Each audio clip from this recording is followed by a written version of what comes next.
So here we are on a beautiful June morning at 35A, 35 and 37 Cloverloft Court. And these are three properties that are currently for sale. Sorry if I'm wiggling a little bit as we go. These are furnished duplexes, and there's an upstairs and a downstairs. Downstairs has pretty big windows. You can see it there on the left. And each of these units are 3 bedrooms. Like I said, they're fully furnished. And you can see on the left there, there's a door to the upper unit, and on the right there, I'll just go a little closer, there's a door to the downstairs unit. And what the current owners are doing with their properties here is medium-term rentals. So they have this duplex here, and I'll just turn around a little bit and pan over here. They have a vacant lot, which you can see there. It's fairly big. And then there's another one. It's an identical property over there. Again, a duplex up and down. And what they do is something similar to what I used to do a few decades ago now, running something called PETA, Presidential Executive Travel Apartments. In other words, those are medium-term rentals, sort of 30 or 31 days to 6 months. Long-term rentals are annual, I guess. Short-term rentals are less than 30 days. One of the nice things about medium-term rentals is they're not subject in most places to the same kind of scrutiny and regulation that short-term rentals are. So, for example, if you put these on Airbnb, if that's something you were interested in doing, you don't need a license from the city of Ottawa as long as you're renting them for, I think, 30 or 31 days or longer. And the other thing I'm pretty sure of is that you're not covered by the Residential Tenancy Act either. This is a neighborhood that is a mixed neighborhood. It's got some affordable housing for sure, and it's got some up-and-coming housing. It's close to services. If you just walk up Cloverloft, kind of in that direction there, you'll see all kinds of shopping and transit, and schools are not too far away. So it has a lot to recommend it, including, as I said, some housing that is affordable. The folks who own these 3 properties have been putting them up for medium-term rentals for more than 10 years. They have a wonderful client base. They never used Airbnb, but they have other ways of marketing them, and they have a good client list, and they get lots of referrals. They're charging, I think, $3,500 per door.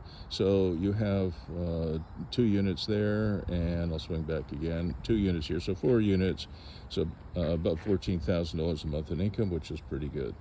Now, you can buy one of these duplexes for $789,000, or you can buy a duplex with a vacant lot, and the vacant lot is $320,000. So $789,000 gets you a duplex, and $320,000 gets you the vacant lot. And with the change in zoning by the city of Ottawa recently, what that means is that on this vacant lot you could build 4 units instead of 2, which is pretty cool. The other thing that I've done quite a bit with, and I'm not sure you would want to do it if you owned it, but the other thing I've done with these kinds of facilities or these kinds of properties is I've been putting small workshops. You're now under the Ontario Building Code allowed to add a shed of 161.5 square feet, 15 square meters. And I insulate them and heat them with a reverse cycle heat pump, so you get heating in winter and cooling in the winter, and I usually add a little bit of baseboard supplemental heating, and it just provides tenants with an opportunity to have a side hustle, woodworking shop, whatever it might be, or for that matter, if you're a registered massage therapist, 161.5 square feet is more than enough space to do that, and it brings in a little bit of additional income, and I quite like doing that. It seems to make sense for both the tenant, the neighborhood, and the owner. It's kind of similar in a way to what one of my daughters did. She bought a duplex, and she and her family lived upstairs in a 3-bedroom unit.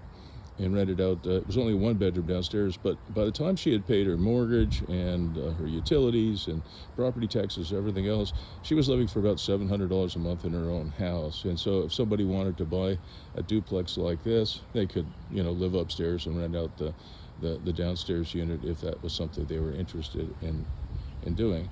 And if you're a developer, I'll go back over here to the lot. If you're a developer, having some interim income, in other words, owning that duplex, for example, and making $7,000 a month gives you some interim income while you're busy, designing whatever it is you want to build here and creating it. So that's pretty important as well to push up your ROI as measured by your IRR, internal rate of return. So I guess that's about it. I don't know what else I could add. Oh yeah, there was one more thing. I got to swing back one more time, and then I promise you I'm done. Over there, down there, is a creek called Pool Creek, and it flows pretty well, especially in the spring. And so I call these waterfront properties. Waterfront properties. Because the Pool Creek's down there. It's quite beautiful.